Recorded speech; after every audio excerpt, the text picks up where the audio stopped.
同胞，因为武汉这个事情，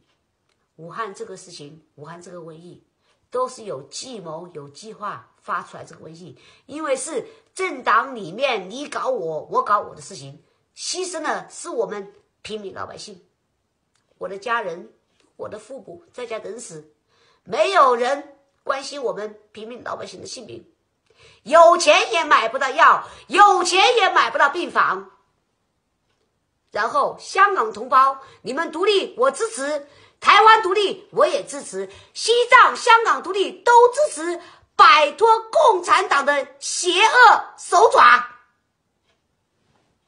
腐败的政权，邪恶的社会，没有一个人可以自由发声，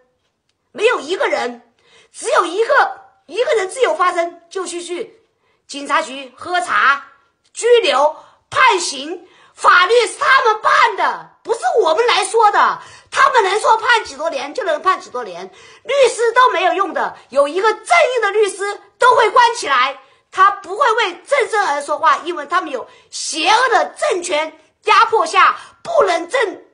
的说话。我要告诉你们，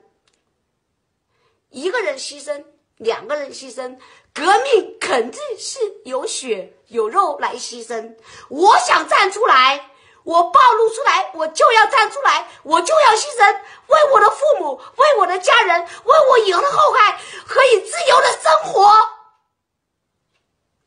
我发声，我也很危险，我也知道，但是我已经受不了了。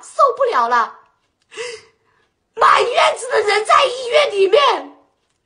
没有病床，没有医药， CCTV 讲的那个新闻全部都是假的，全部。他们的吼声，他们的叫声我看到了，我要发声，我要为我自己发声，我要为我武汉的人民发声，我要为中国同胞发声。